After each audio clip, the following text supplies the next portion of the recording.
Hello అండి, welcome to Poorna's world. నేను మీ అన్నపూర్ణ. అదిగోండి స్వామినారాయణ టెంపుల్ ఎంత బాగుందో చూడండి. ఇప్పుడు మీ అందరికీ మేము విజిట్ చేసిన స్వామినారాయణ టెంపుల్ని చూపించాలనుకుంటున్నాను. నిజంగా అసలు ఈ టెంపుల్ చాలా చాలా బాగుందండి. అసలు ఆర్కిటెక్చర్ కానీ, ఆ శిల్పాలు కానీ, చెక్కిన శిల్పాలు, టెంపుల్ కానీ, చుట్టూ ఉన్న అందమైన చెట్లు, ఆ కోనేరులో ఫౌంటైన్స్, ఏది చూసినా ఎంతో అందంగా చాలా చక్కగా ఏర్పాటు చేశారు. ఈ వీడియోని చూడటానికి ముందు ఈ వీడియోని ఇలా లైక్ చేసి, మన ఛానల్ని ఫస్ట్ టైం సబ్స్క్రైబ్ చేసుకునేవాళ్ళు ఇలా సబ్స్క్రైబ్ చేసి బెల్ సింబల్ని యాక్టివేట్ చేస్తే నేను పెట్టే మంచి మంచి వీడియోస్ అన్నీ ముందుగా మీరు చూసేయచ్చు. ఇక టెంపుల్ అందాలని చూసేద్దామా.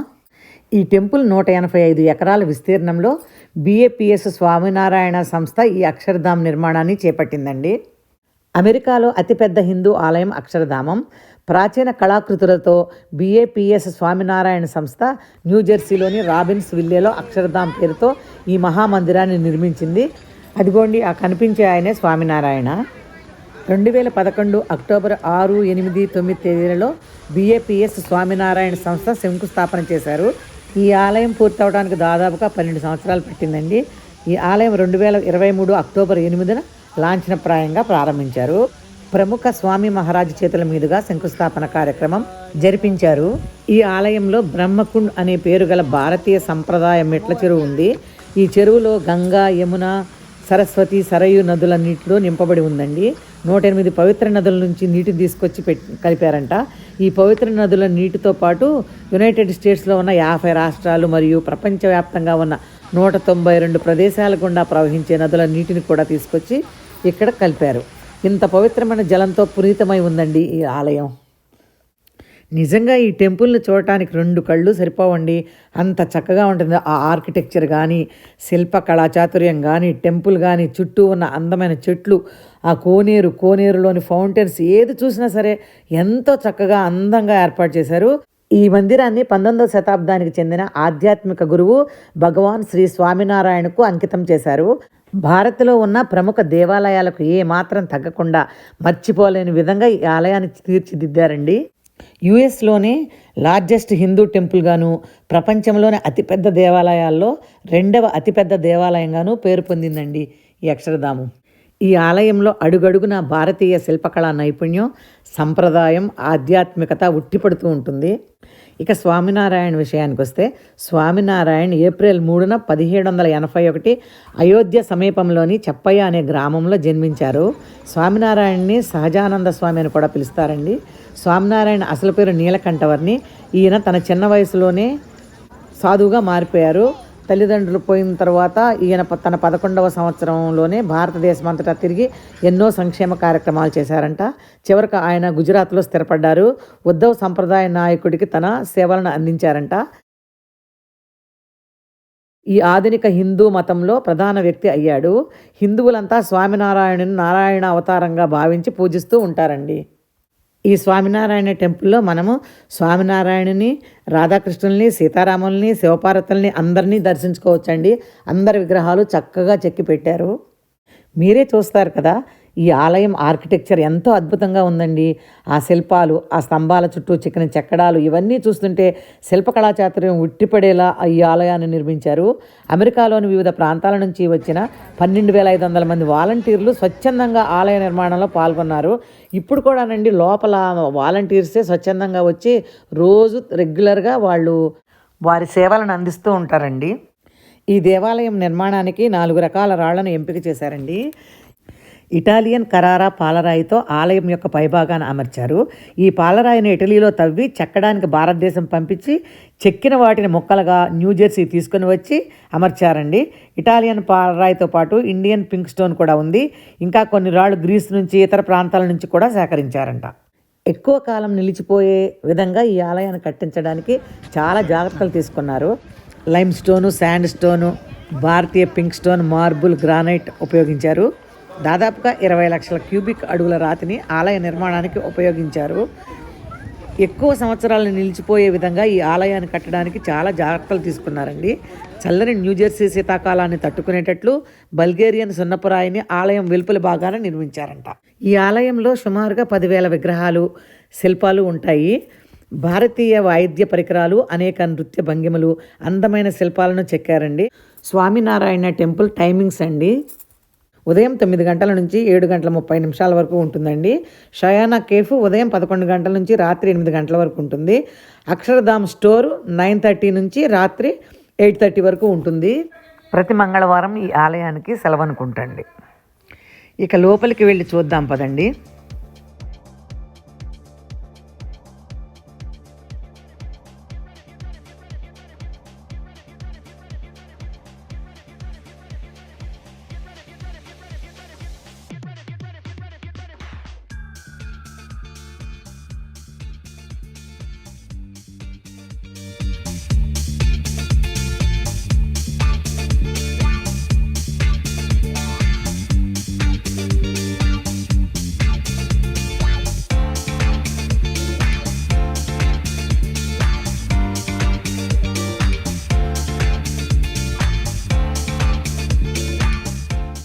పైకప్పు చూడండి ఎంత అందంగా చెక్కారో.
అదిగో ఆ కనపడేది గిఫ్ట్ షాప్ అండి. చక్కని దేవుని మందిరాలు, పాలరాతి బొమ్మలు, దేవుడికి సంబంధించిన అన్ని వస్తువులు అక్కడ దొరుకుతాయి. చూడండి ఆ విగ్రహాలు ఎంత అందంగా ఉన్నాయో. రాధాకృష్ణులు, వినాయకుడు, ఇలా రకరకాల విగ్రహాలను చెక్కి అక్కడ పెట్టారు.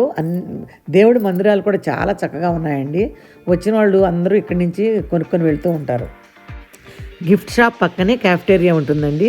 దర్శనం చేసుకున్న తర్వాత అందరూ వచ్చి రకరకాల టిఫిన్స్ ఉంటాయి, అక్కడ తినేసి వెళ్తూ ఉంటారు. ఆ జనం చూడండి ఎలా కిటకిటలాడిపోతున్నారో. ఇక్కడ ఫుడ్ కోర్ట్లో ఏమేమి వెరైటీస్ ఉన్నాయి, ఎంతెంత రేట్స్ ఉన్నాయి అన్నది ఈ బోర్డు మీద ఉన్నాయి చూడండి.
ఈ ఫుడ్ కోర్ట్ పక్కనే స్వీట్ షాప్ ఉందండి.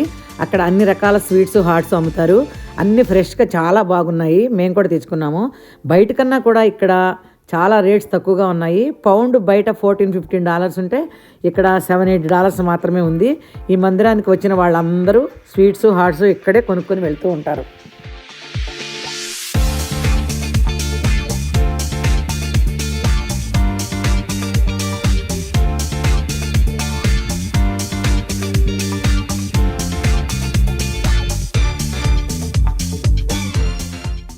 ఈ స్వామినారాయణ టెంపుల్ నైట్ కూడా ఎంతో అందంగా ఉంటుందండి.